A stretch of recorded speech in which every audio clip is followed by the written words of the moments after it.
Are you in a stretch of life where you're feeling a bit isolated or unseen or kind of toiling or working or creating in what seems like the margins or the shadows?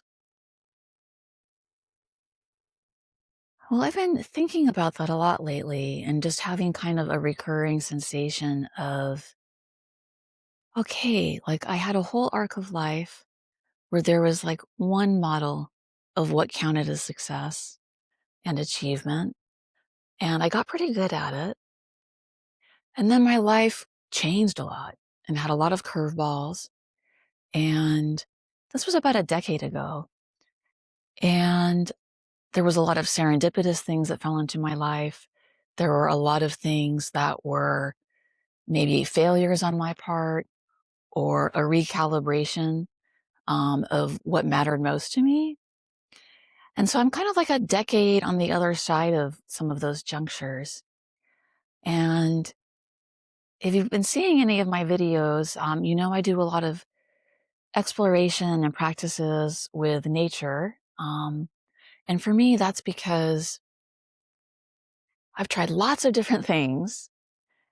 And in the end, for me, once I kind of remade my sense of relationship with the broader natural order of which I'm a part, there started to be more spaciousness for myself, for my concerns. And it was almost like this expansion started happening.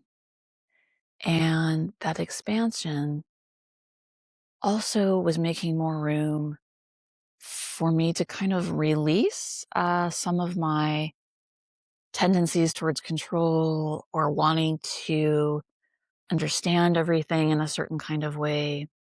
And it let in another type of awareness or understanding where the actual shape of my life had room to breathe, where I might have felt before like, wow, I'm not really fitting in with society anymore.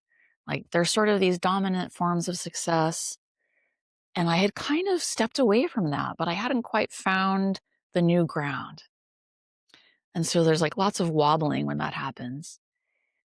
And kind of finding your place, it's like, well, who are my peers? Like, what kinds of groups do I want to be part of? What do I do? What kind of work do I want? Like all those things.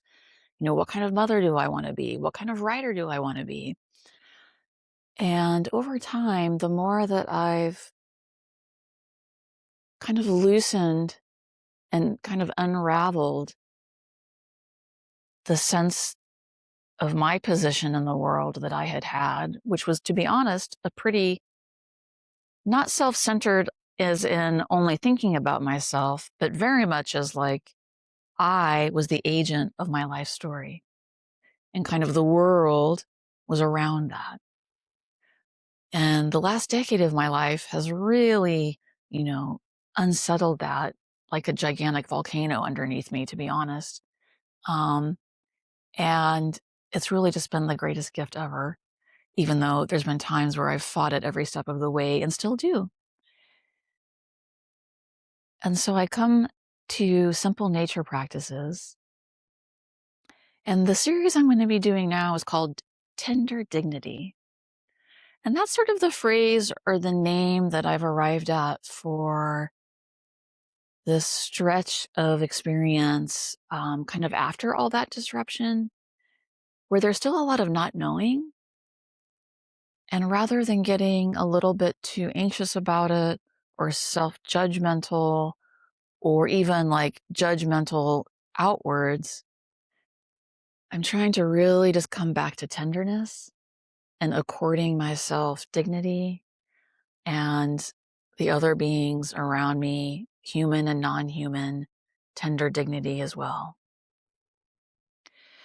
Because I found, and you can do your own experiments with this, is that when I get harsh and a little too quick to critique or to judgment, things just stop working. It's just really that basic. And when I am more tender with myself, with my family, with people I encounter.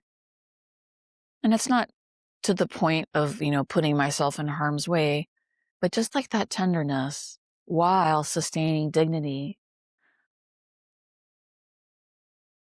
about my worth as a vital being amongst other beings.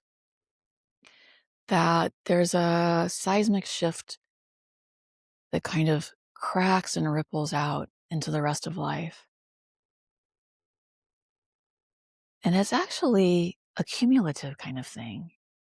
Once in a while, I'll try that and there's like an immediate recognition of that's working. But oftentimes I really have to stick with it and kind of give myself some time and space to live with tender dignity and then start noticing its effects in kind of a broader pattern of relationship.